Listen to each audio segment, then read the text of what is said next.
नमस्कार, गुलिस्तान न्यूज देख रहे हैं आप और जम्मू कश्मीर के इस खास बुलेटिन के साथ मैं शीतल शर्मा। इस बुलेटिन की शुरुआत कुछ अहम खबरों से करेंगे।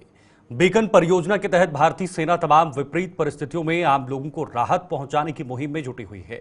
बात करें अगर कश्मीर घाटी की, तो कई इलाकों में भारी बर्फबारी से बंद हुए सड़क मार्गों पर यातायात बहाल करने में सेना कोई कसर नहीं छोड़ रही है। सेना ने बर्फ से ढके करनाहा चौकीबल सड़क मार्ग को यातायात लायक बना दिया है। इस सड़क मार्ग पर सफर करने वालों को तमाम एहतियात बरतने का आह्वान किया गया है। सेना के जवान रात के समय भी तमाम चुनौतियों का सामना करते हुए टंगधार चौकीबल सड़क मार्ग से बर्फ हटाने में जुटे रहते हैं, ताकि लोगों को आवाजाही में कोई परेशानी न हो।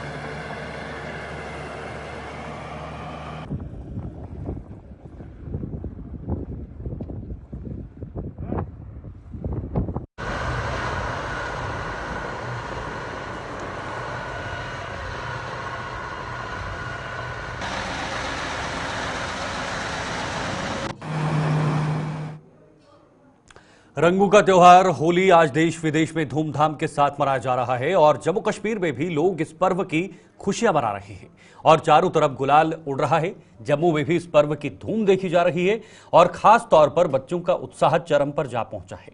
बड़े बुजुर्ग व युवा वर्ग भी इस त्योहार की खुशियों में शामिल हैं और हर कोई एक दूसरे को रंग लगाकर सदियों से चली आ रही इस परंपरा को निभा रहा है। जम्मू के भैरव मंदिर में आज फूल होली खेली गई और बाल निकेतन के बच्चों ने भी जमकर जश्न मनाया।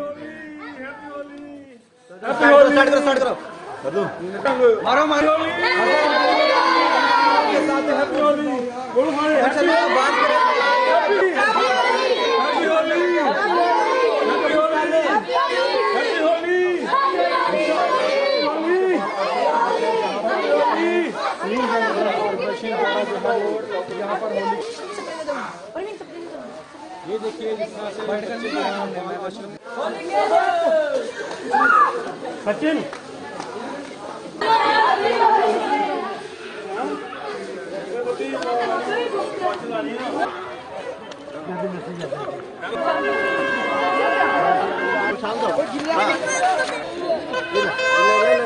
पूरा नहीं सभी के साथ होली खेलते हुए जी के मंदिर में शुरू हो चुकी है। आज होली है और होली पर दूध का कहवा यहाँ पर जो है दिया जा रहा है।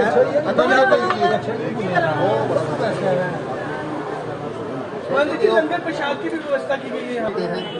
उसके बाद जो पकौड़े वगैरह होंगे वो भी साधारण ही हो।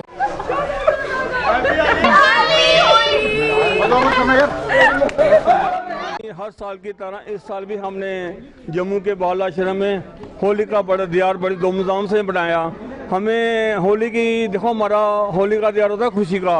अगर हम सभी मिलकर खुशी का त्योहार बनाएं, अच्छी बात है। मैं लोगों से निवेदन करता हूँ, किसी दूसरी मजहब वाले को ना दिल दिखाएं, ना ही उसको पानी डोले, तो ना ही रंग फेंकें। अगर कोई अपने दिल से होली मनाना चाहता है, उनके साथ होली मनाएं। देखो, हमारे लोग हैं जो छत पे पानी डोल रहे हैं, गंदा पानी डोल रहे हैं। हमारे जो देवी देवता रहे ऐसे थोड़ी होली खेलते थे। होली का होता है प्यार का, होली खेलनी चाहिए। तो मैं बड़ा धन्यवाद करता हूँ आपका, यहाँ पर आज आए हैं, जम्मू के बाल आश्रम में आए हैं। तो यहाँ पर हमने बच्चों के साथ होली मनाई है। देखो, इतनी खुशी हमें इन बच्चों के साथ होली मनाने की हुई है। तो अगर ये लोग बच्चे हमारे परिवार हैं, तो हमें सभी को चाहिए इनके साथ आए होली मनाएं। तो मेरी तरफ से सब पूरी मीडिया को happy Holi, happy Holi, happy Holi. देखिए, आज का दिन बहुत खास है और होली तो अच्छी है, उत्सव अच्छे से मनाया जाता है हमारे यहाँ। जेके मीडिया के साथ भी हम बोल रहे हैं, ये हमारे विद्यार्थी हैं सब। यहाँ 3 वेद का विद्यालय चल रहा है, यजुर्वेद, सामवेद और 3 विद्यालय भी हमारे यहाँ अच्छे से हर साल होती है। यहीं बच्चे आते हैं इसी गुरुकुल में महाराणा प्रताप सिंह वेद विद्यालय में सब अच्छे से उत्सव बनाते हैं होली का। क्यों मनाई जाती है होली, क्या इतिहास है? होली इसलिए इतिहास है, प्रहलाद जी की कहानी है। जब प्रहलाद जी का पिताजी ने उनको बोला था कि आप आइए और भगवान का नाम मुझे ही बोलिए, ऐसा उन्होंने कहा था, मैं ही भगवान हूँ और मेरा ही नाम लेना है। भगवान का नाम मतलब खुद ही बोले कि मैं ही भगवान हूँ। लेकिन प्रहलाद जी को तो ये सिखाया गया था कि वो शुरू से ही बचपन से नारायण नारायण जपते हुए आगे बढ़ते रहे और आखिर में उनके पिताजी ने हर जगह से मतलब वो क्या था कि इनको कुछ न कुछ वो करना है, विनाश करना है, जलाना। होलिका दहन कल जो बनाया गया था इसलिए बनाया गया था प्रहलाद जी को। होलिका दहन में उनको जो बहन थी होलिका उसमें रखा गया, खुद वो जला रही थी। बाद में विनाश तो नहीं है, जो भगवान का नाम जप करेगा उसको विनाश तो नहीं होने वाला। इस कारण से वो उत्सव मनाया जाता है। आप अच्छे से रंग से खेलिए, पानी से बचाइए पानी को और अच्छे से उत्सव बनाया जाए। मैं सबको ये बोलना चाहूँगी कि जितनी भी होली आप लोग अपने घर के साथ सेलिब्रेट करते हो, बाहर सेलिब्रेट करते हो, इन बच्चों को थोड़ा सा टाइम दो, इन बच्चों के साथ आके होली सेलिब्रेट करो। खुद को भी खुशी मिलती है, इन बच्चों को हंसता खेलता देखकर बहुत खुशी मिलती है। जेन्युइनली ऐसा लगता है कि होली का फेस्टिवल अब जाके कंप्लीट हुआ है। बिल्कुल ऑर्गेनिक कलर्स है, जहाँ से हम लेके आए हैं ऑर्गेनिक कलर्स हमने यूज़ करे हैं, जिनके बच्चों की स्किन को भी या हमारी स्किन को भी कोई हार्म ना पहुँचे, वैसे कलर्स यूज़ किया हमने। सबको मेरी तरफ से हैप्पी होली।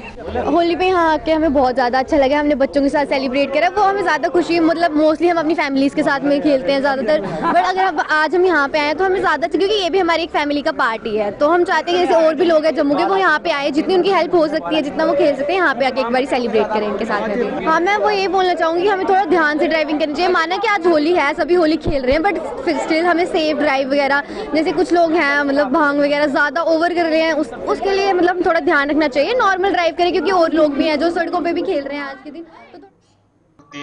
237 पंचायतें हैं और इसमें से जो है 400 कुछ गांव जो है जो गवर्नमेंट के रजिस्टर में लिखे हुए हैं। वैसे में यहाँ के लोग चाहते हैं कि इसकी डिलिमिटेशन हो, प्रॉपर तरीके से इसकी बाउंड्रीज हो और कई पंचायतों में काफी सारे वोटर्स हैं और जिसकी तादाद लगभग 3000 या 4000 से ज्यादा है। तो ऐसे में लोग चाहते हैं कि इसको बांटा जा सके और इसमें और ज्यादा पंचायतें सामने आए, ताकि आने वाले समय में जो भी स्कीम्स या कोई भी फंड्स पंचायत के लिए आती है वो प्रॉपर तरीके से यहाँ के लोगों को मिले, ताकि आने वाले समय में जो दूर दराज के एरिया है उन एरियो की डेवलपमेंट की जा सके। ठीक है, लेकिन विकास ये बहुत बड़ी प्रक्रिया होती है, इस प्रक्रिया से गुजरकर काफी चलना पड़ता है और उसके बाद ये परिसीमन होता है। इससे पहले हमने विधानसभा के परिसीमन भी देखे थे, किस तरह से हुआ था, काफी लंबा समय चला था। हालांकि अभी आरक्षण को लेकर पंचायतों में आरक्षण कितना करना है उसको लेकर प्रक्रिया चल रही है। तो आपको लगता है कि ये इतना जल्दी मुमकिन है या बहुत जल्दी हो सकता है, इन्हीं चुनाव से पहले होने की उम्मीद है अगर ये इस मांग को अप्रूवल मिलता है? देखिए, हाल ही में असेंबली इलेक्शन हुए हैं तो लोगों की उम्मीदें यहाँ के नेताओं से हैं कि वो इस तरह की बात जो है बिल्कुल आगे इस सरकार से करें, ताकि आने वाले समय में इस पर बात की जा सके, ताकि जो पंचायत रूरल एरिया है और हिली एरिया है, बिल्कुल डोडा डिस्ट्रिक्ट और दूर दराज गांव है, जो अब आबादी जो है और ज्यादा बढ़ रही है और हर कोई घर बना रहा है, जिसके चलते जो है चाहे काफी सारी पंचायतें हैं जिसमें ज्यादा पॉपुलेशन हो चुकी है और कई फंड जो पंचायतों के लिए आती है वो प्रॉपर तरीके से लोगों को नहीं मिल पाती है और कई लोग जो है इसका हिस्सा भी नहीं बन पाते, चाहे फिर गवर्नमेंट स्कीमें हो, ये तमाम चीजें। लोग चाहते हैं कि डिलिमिटेशन पंचायती इलेक्शन से पहले अगर ये सब चीजें जम्मू कश्मीर के अंदर हो जाती है तो यहाँ के लोगों के लिए एक राहत की सांस भी मिलेगी, ताकि आने वाले समय में जो डेवलपमेंट करना चाहती है यहाँ पर वो प्रॉपर तरीके हो पाएगी। तो क्या जो प्रतिनिधि अभी विधानसभा में चुनकर आए हैं विकास, चूंकि अभी जम्मू कश्मीर का बजट सत्र भी चल रहा है, उसमें आप अपने अपने जो क्षेत्र हैं विधायकों के उसको लेकर भी आवाज उठा रहे हैं, तो क्या ये सही समय, सही मौका और सही दस्तूर भी होगा उन प्रतिनिधियों के लिए इस आवाज को सदन में उठाने के लिए? देखिए, हाल ही में जो एमएलए हैं डोडा डिस्ट्रिक्ट के शक्तिराज परिहार, उन्होंने जो है बजट सेशन में अपनी बात रखी है कि कम से कम अब जो की बात करें तो आपको मैं ये थोड़ा सा ज्ञात कराना चाहता हूं कि जब काम शुरू हुआ था नेशनल हाईवे का, तो नेशनल हाईवे अथॉरिटी ने ये कमिटमेंट की थी, जो हमें लोगों की तरफ से जानकारी मिल रही है कि हम आपको ये नया तालाब बनाकर देंगे, इसे रेनोवेट किया जाएगा, बेहतरीन तरीके से इसे बनाया जाएगा ताकि जीव जंतु जो है उनको भी ध्यान में रखा जाए, मछलियों को ध्यान में रखा जाए, क्योंकि आस्था जुड़ी है। लेकिन अभी तक वो चीजें ऐसे होती दिखाई नहीं दे रही है। लोगों का ये भी आरोप है कि हमें लगातार ये कहा गया था कि हम इसको लेकर संज्ञान लेंगे, लेकिन अभी तक कोई संज्ञान नहीं लिया गया। लेकिन धीरे धीरे जब ये तालाब सिकुड़ना शुरू हुआ तो अब मछलियां मर रही है। मैं आपको बता दूं कि आप भी जब यहां से गुजरते होंगे तो आप भी देखते थे कि किस तरह से ये तालाब जो काफी भरा रहता था, मछलियां यहाँ पर होती थी, लोग यहाँ पर जब वो अलग अलग त्योहारों के ऊपर इस तालाब में स्नान करने भी कई बार आते थे। लेकिन आज इस तालाब की हालत आपके सामने, जो कि आंसू बहा रहा है ये तालाब, और कहीं ना कहीं जो जीव जंतु मर रहे हैं, ये एक बहुत बड़ा चिंता का विषय है और लोग जो वो काफी दुखी नजर आ रहे हैं। लेकिन देखना यह है कि नेशनल हाईवे अथॉरिटी के ऊपर जो आरोप लग रहे हैं, इसे किस तरह से नेशनल हाईवे अथॉरिटी जो वो आने वाले दिनों में दुरुस्त करती है। लेकिन सबसे बड़ी प्रायोरिटी ये रहेगी कि अब और जो जीव जंतु, जो मछलियां हैं, वो ना मरे, जिसको लेकर एडमिनिस्ट्रेशन ने भी इसमें ठोस कदम उठाना शुरू किए हैं। लेकिन फिर भी जांच की जो चीजें हैं, जो इंक्वायरी की रिपोर्ट्स है, वो जब आएंगी तो तमाम चीजें स्पष्ट हो पाएंगी। तो क्या संबंधित विभाग की भूमिका भी इस पूरे मामले को लेकर कुछ बनती है, चाहे वो मछली पालन विभाग हो, मत्स्य पालन विभाग हो, क्या उनका भी एक रोल इस पूरे मामले को लेकर हो सकता है? देखिए, बिल्कुल रोल उनका बनता है, क्योंकि इससे पहले भी इसी जख तालाब में पहले भी कई बार मछलियां मरने का मामला सामने आया।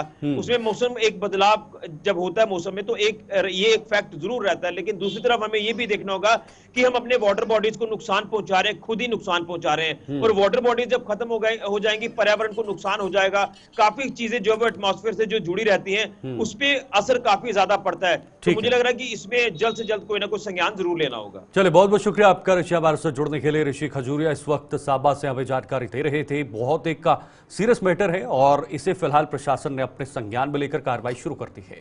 इधर अखनूर में गवर्नमेंट हायर सेकेंडरी स्कूल के गेट के बाहर लगे गंदगी के ढेर म्युनिसिपल कमेटी की कार्यप्रणाली को दर्शा रहे हैं। निर्दोष चौक में स्थित स्कूल के आगे फैली गंदगी और वहां बने सार्वजनिक शौचालय से उठने वाली बदबू आने जाने वालों के लिए मुश्किलें पैदा करती रही है।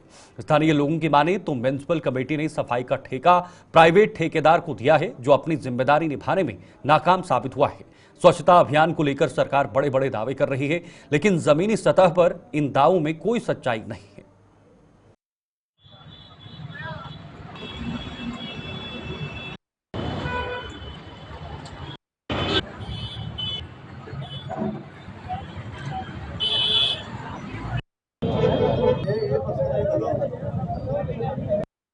मतलब कि बीमार नक दब के जाते हैं जी, कपड़ा पा के मुंह पर ऐसा, जैसे मैं कर रहा हूँ, कपड़ा डाल के ऐसे मुंह बंद करके अंदर जाते हैं यहाँ से। हाँ, गाड़ी भी आती है, वो पहले खड़ा कर देते हैं, फिर देखते हैं स्कूल खुला है तो नाक बंद करके अंदर जाते हैं। तो क्या कहते हैं भाई, जो गवर्नमेंट बनी उसको डेवलपमेंट करो, पूरा कचरा निकालो यहाँ से, क्या कचरा डाला हुआ है। और म्युनिसिपल कमेटी है, उनको चाहिए कि ये रोज यहाँ पे सफाई होनी चाहिए। मतलब हमने सुना है कि 5 लाख का टेंडर हुआ है, गाड़ियाँ वो अपनी चला रहे हैं और वो पैसा कहाँ, मतलब उल्टा वो और एक्सपेंडिचर यहाँ पे मतलब खर्चा डाल रहे हैं इसमें गाड़ियों का। तो वो 5 लाख कहाँ गया वो?